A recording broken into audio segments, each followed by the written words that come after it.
Our guest is Dennis Michael Lynch. He is a documentary maker, and he has made two that I know of. One, They Came to America, and then They Came to America 2. Art Dukes. Back to America.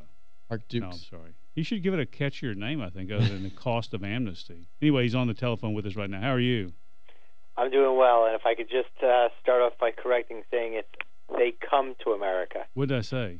They Came to America. Oh, I think anybody listening knows they came, and they're still coming. They're already here. There's 11 million of them. What do you... They come all day to America. I just misread it.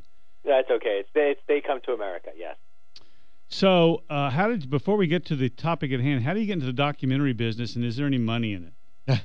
Oh, good Lord. I'll tell you how it is that I got into doing illegal immigration documentaries. My first film was with Alec Baldwin and Christy Brinkley, and I was headed to the movie theater to premiere my first film called King of the Hamptons. And as I'm driving there to meet Christy Brinkley, standing on the side of the road was a man holding a sign that said, "Deport illegals." And across from him was 200 illegal immigrants who stand there every day getting picked up by the contractors. And for some crazy reason, which I think about almost on a daily basis, on this particular day, the most important day of my film career, I decided to pull over to this 7-Eleven convenience store and start talking to the man holding the sign.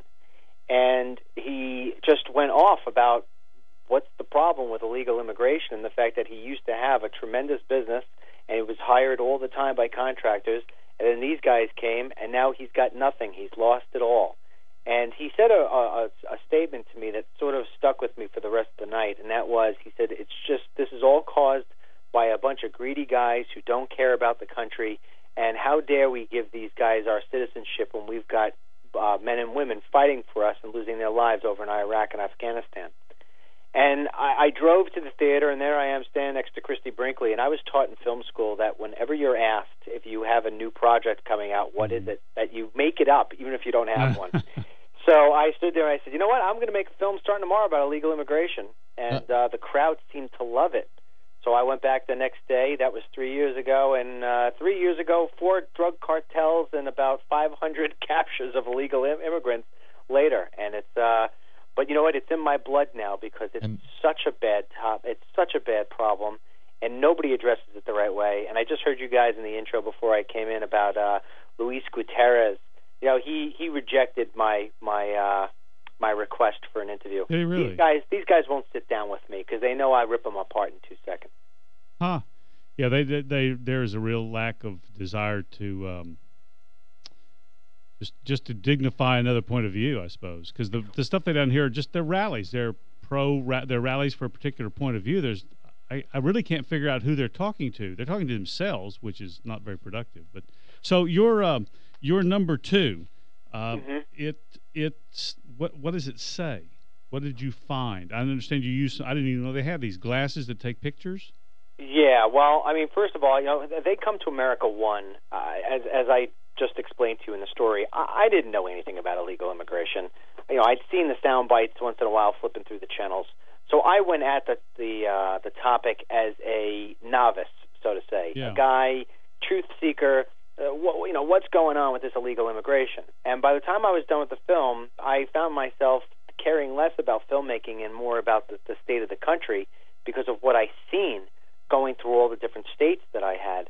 And what really concerned me the most was that despite the fact that I had filled theaters that I rented for grand openings, Hollywood and every film festival in the country, including some down in Texas, all rejected the film.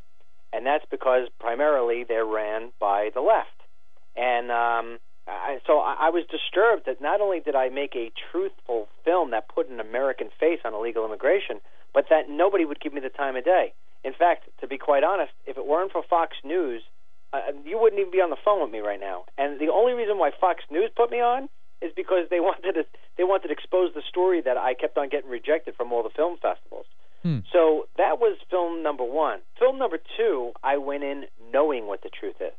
And I felt as if I needed to expose it even more, especially with this immigration bill that's coming through. So if I had to break it into a percentage thing, 80% of this film is about the open borders down in your area of Texas along the Rio and along Arizona's most dangerous spots where the cartels just basically are out in broad daylight. And I went at it in a different way, because if you bring cameras down to those spots, automatically the Border Patrol agents kind of shrivel up in a ball because they're not allowed to speak to you per DHS. And number two is that, you know, they don't cross over when you're sitting there with the cameras. So I went out and got these very sophisticated sunglasses that are worn by skydivers, high HD, beautiful sound, and I put myself in very dangerous positions, but I have a film that completely destroys the rhetoric and the BS that's being fed to the American public from Obama, Napolitano, and the Gang of Eight. The other 20% of the film, I did the same sort of thing going into areas along the Carolinas where you get lines of 200 and 300 people on the unemployment line. And a lot of times people will say that, especially the black community, that they love getting these entitlements and that, it's just an entitlement nation now and people don't want to work. Well, I found something completely different. I found people on those lines crying that they won't work, that they've lost their self-worth, they've lost their dignity, they don't feel good about themselves, but when they try to go to a Wendy's restaurant to get a job, they can't because they either don't speak Spanish or because they're overqualified. Yep. I mean, we are in dire How can you be overqualified to wait tables? People don't believe that, though, but, Dennis... How can you be overqualified to wait tables? They told me I couldn't be a cart pusher at HEB because they said you're just too, you don't want this job because you're too cute. That's what. That's half the reason. I wouldn't even argue that point. Well, to your point there, Kennedy, one of the things that I heard time and time again was that the managers aren't hiring people because they're afraid that those people will work their way up and take the manager's job. Yeah. So and they're like, listen, I need to feed my kids. I will do anything. I mean, I'm telling you, I found college-educated people in their 30s, 40s, and 50s who are trying to get jobs that they would have never tried to get before, but they're so desperate at this point, they just need to put food on the table. And they're telling me time and time again that they just can't get the jobs because the jobs are being hired by people who are undocumented. Yeah. And why are they being the undocumented being hired? Because they're paying, they're getting the low wages. And for as long as this cycle continues, forget it. Now, what's going to make it worse, guys, what's going to make it completely worse, is that if we give documentation, we legalize the illegal immigrants that are in here now, well, now they're all going to start to be able to go for the bigger jobs because every human nature is to move up the ladder. So the guy who is sitting there right now hanging the sheetrock, he isn't going to be, singing Dixie because all of a sudden now he could start hanging sheetrock and have taxes taken out of his check. He's going to see what that's like having taxes taken out of his check, and he's going to want to go get a better, more higher-paying job. So he's going to walk into the local FedEx and the local UPS and the post office. He's going to apply at the TSA. He's going to go to all these jobs that are right now filled by middle of America. And you know what? I was telling Kennedy earlier today, they're going to get hired.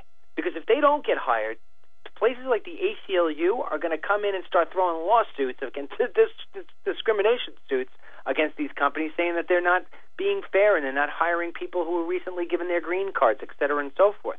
And my message to the person listening right now who has that sort of job where they're driving the UPS truck or they're working at the post office, you better get involved. You better call your congressman. You better call your senator because I'm telling you, you're going to wind up being in a whole lot of trouble if this immigration bill passes. Dennis, real quick, because we're coming up against a break, you said you came on down to the Valley and Mission area. What did you see and because we travel around freely and pretty, I guess, peacefully, but what did you see that maybe we should be on the lookout for?